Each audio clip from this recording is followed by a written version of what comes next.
Well, blimey. This week I went to Conservative Party conference in my beloved Manchester.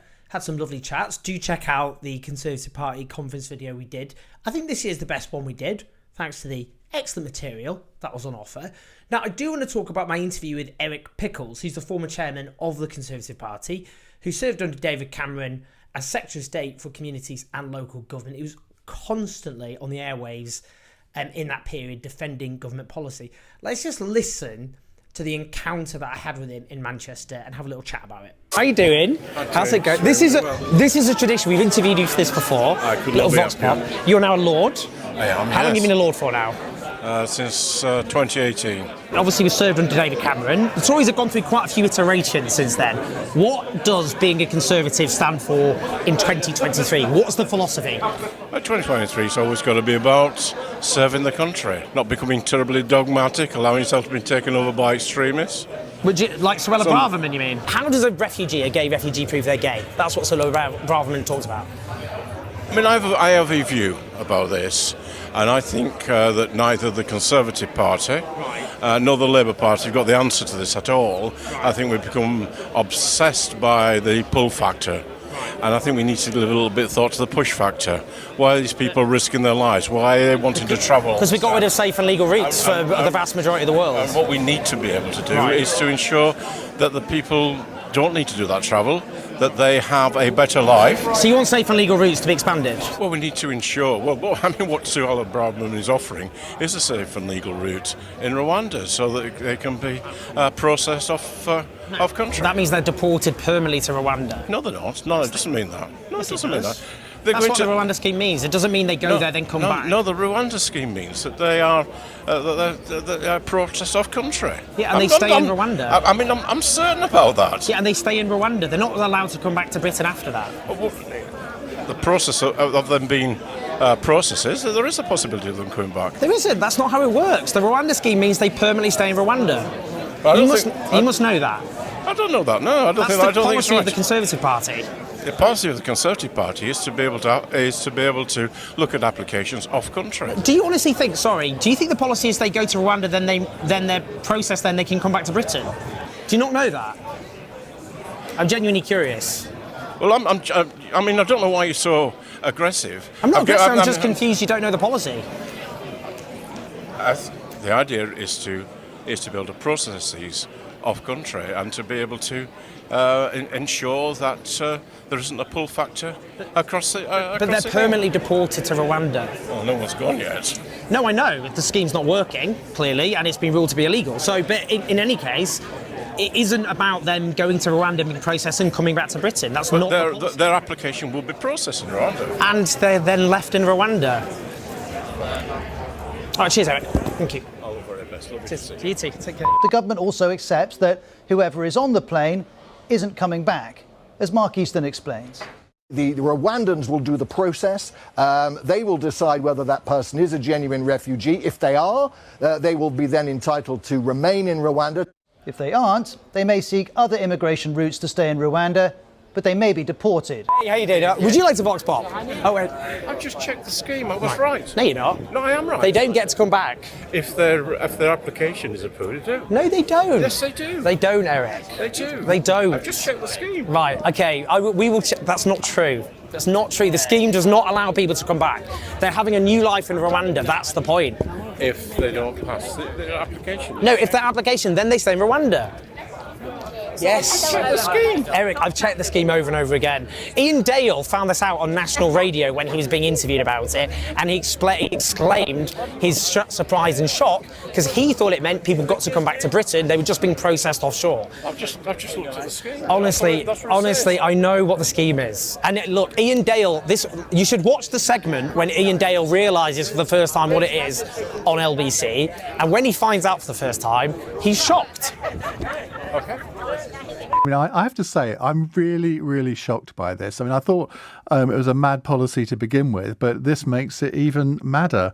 Anne in Rochester says, "Hi, Ian. The BBC are reporting that refugees sent to Rwanda have to stay in Rwanda. No return to the UK. Unbelievable, isn't it?" Well, how anybody can think that that is justifiable, I do not understand. Crikey. Well. I mean, it's the way he comes back. That's what I loved about it. He decided that somebody had told him, or he'd looked it up, and he was definitely 100% correct. I have literally no idea what he actually Googled, perhaps, or what anybody told him. Now, to be fair, he has come back since and tweeted, "It's a fair cop, no excuse." But since I tweeted, and I tweeted back at him, fair play, but now you understand the policy, do you support it? Now, this is a very, very important question, because he was defending the reasonableness of the policy on the basis that successful refugee applications would be able to return to the UK. So now he knows that wasn't the case. Will he renounce his support for the Rwanda policy? And I should say, actually, that the reason this came up, what we did in the Conservative Party conference is we recorded hours and hours and hours and hours of footage. We spoke to people all day. And what we had to do is... contract. What's the word I'm looking for? Compress into about 30 minutes. And in fact, it was longer than normal because we had so much material. But what he'd also said, which we didn't include in the camera, was he was demanding that I apologise for Jeremy Corbyn. He was like, apologise. And that was the point he was making about extremists taking over a political party, as though the Conservatives had avoided doing that, which is why I brought up Suella Braverman. And he was basically defending Suella Braverman with the Rwanda policy. So now he knows what the Suella Braverman policy is. Would he not concede that is an example of the extremists taking over the Conservative Party in a way that he was accusing me of facilitating Labour being taken over by extremists, which is something, of course, I would very passionately reject. Now, I do want to say a few things more about this. I mean, what the hell does this say about the country we live in? This is a very senior politician. He served in a extremely high profile capacity under David Cameron, a cabinet minister for many years. He's now a Conservative. Lord, these people are running the country. They're running the country. They don't actually know their own laws. They don't know their own policies. I'd say law, because as he noted, you can't actually, at the moment, deport people to Rwanda. It has been found to be an unlawful policy, and obviously the government are trying to find ways, including potentially escaping the European Convention of Human Rights. I mean, this is one of the flagship policies of the Conservative Party. It's all they go on about, migrants and refugees. It is no wonder, too, that actually a significant number of the population don't know what the policy is. I think a lot of people out there think that it is just about processing and then they can come back if successful. Because I've looked on Twitter in response to the interview, and some people, that's what they were responding. So it's important we get the message out there, because I think a lot more people would be quite shocked if they knew the reality. It does point to the performative cruelty of the scheme. I think it underlines it.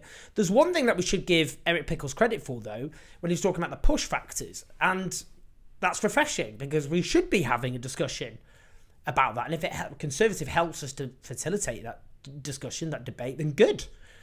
Because we do need to talk about the global south, how the legacy partly, this will make some of my critics groan, but true, of the colonial era, European countries did annex and steal the resources of poorer countries, use the policies of divide and rule with pretty catastrophic lasting consequences.